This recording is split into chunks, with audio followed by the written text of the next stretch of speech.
ایک قربانی کے نصاب کی وضاحت کر دیں، کتنے نصاب پر قربانی واجب ہے؟ تو قربانی کا نصاب جو ہے یہ زکوٰۃ کے نصاب سے یہ مختلف ہے، قربانی کا اور فطرانے کا نصاب۔ اس میں یہ ہے کہ جو اس کے ضروریات اصلیہ ہیں، یعنی رہائش کا گھر اور سواری کرنے کے لیے جو بھی چیز اپنے پاس موجود ہو، موٹر سائیکل ہے یا بائیسیکل ہے یا کار ہے یا کوئی چیز بھی ہے، پہننے کے کپڑے جو کہ استعمال ہونے میں آتے ہیں، اور اسی طرح گھر کا خانہ داری کا وہ سامان کہ جو سامان گھر کے اندر استعمال ہوتا رہتا ہے، سال میں کبھی کبھار استعمال ہو جاتا ہے۔ یہ چیزیں جو ہیں، ان چیزوں کے علاوہ باقی جتنی بھی چیزیں ہیں، تو ان چیزوں کی مالیت جو ہے وہ اگر چاندی کے 52.5 تولے چاندی کی قیمت کے برابر ہو جائے تو ایسے شخص پر قربانی جو ہے وہ واجب ہے کہ وہ قربانی دے، اگر نہ دے گا تو وہ سخت گناہ گار ہوگا۔ یہ قربانی کا نصاب ہے جس کے بارے میں نے بات کی ہے۔ اب یہ کہ اس کے علاوہ کچھ اور چیزیں ہیں جو وضاحت جن کی کرنے کی ضرورت ہے۔ اگر کسی کے پاس رکشہ ہے یا کسی کے پاس بس ہے یا کسی کے پاس کار ہے اور اس کو وہ رینٹ پر چلاتا ہے، کرائے پر چلاتا ہے، چاہے خود چلاتا ہے یا کسی دوسرے شخص کو دیا ہوا ہے کہ تم کرائے پر چلاؤ تو مجھے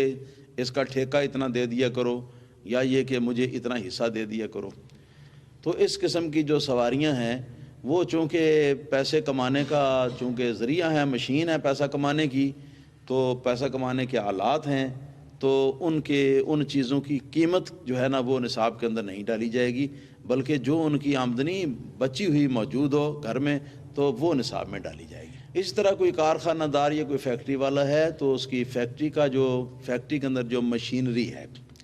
یا فرنیچر جو کہ فیکٹری کے اندر استعمال کیا جاتا ہے اور وہ بیچنے کے لیے نہیں رکھا ہوا، تو اس کا بھی اس میں شمار نہیں ہوگا، بلکہ اس کے علاوہ جو مال فیکٹری میں تیار ہوتا ہے، جتنا تیار مال ہے اس کی جو موجودہ ویلیو ہے اس کے مطابق اس کا حساب لگایا جائے گا، اور جتنا خام مال رکھا ہوا ہے جو ابھی تیار کرنے والا ہے، خام مال رکھا ہوا ہے، ہاں جی، خالی لکڑی کی شکل میں یا خالی کپڑے کی شکل میں یا خالی چمڑے کی شکل میں یا خالی مطلب ہے کہ وہ لوہے کی شکل میں یا جس بھی شکل میں، تو اس کی بھی ویلیو لگائی جائے گی، ہاں جی، جو اس وقت کی اس کی ویلیو ہوگی اس کے مطابق اس کے پیسے جو ہیں ان کی قیمت جو ہے وہ بھی نصاب کے اندر ڈالی جائے گی۔ اسی طرح اگر کسی کے پاس مکان ہے 1 یا 2 یا 3 رہائش کے لیے،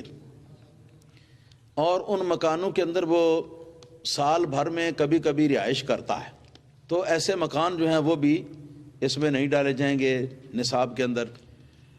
بلکہ وہ بھی اس کی جو حوائج اصلیہ ہیں ان کے اندر وہ شامل ہوں گے۔ لیکن اگر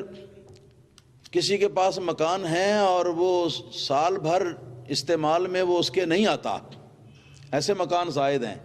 تو وہ مکان جو ہیں ان کی مالیت جو ہے نا وہ ڈالی جائے گی نصاب کے اندر۔ لیکن اگر کسی نے اپنے فالتو مکان یا اپنی دکانیں ہیں تو وہ اگر کسی شخص نے کرائے پر دی ہوئی ہیں تو ان کا جو کرائے کا پیسہ آئے گا وہ اس میں سے جو خرچ ہو گیا سو ہو گیا، اور جو قربانی کے وقت جو باقی ہوگا تو وہ قربانی کے نصاب کے اندر ڈالا جائے گا۔ اسی طرح یہ اگر کسی شخص نے پلاٹ خریدے ہوئے ہیں اور نیت یہ ہے کہ یہ کچھ عرصہ گزرنے کے بعد یہ مہنگا ہو جائے گا، میں مہنگا کر کے اس کو بیچ لوں گا تو پیسے کما لوں گا، تو اس قسم کا پلاٹ جو ہے نا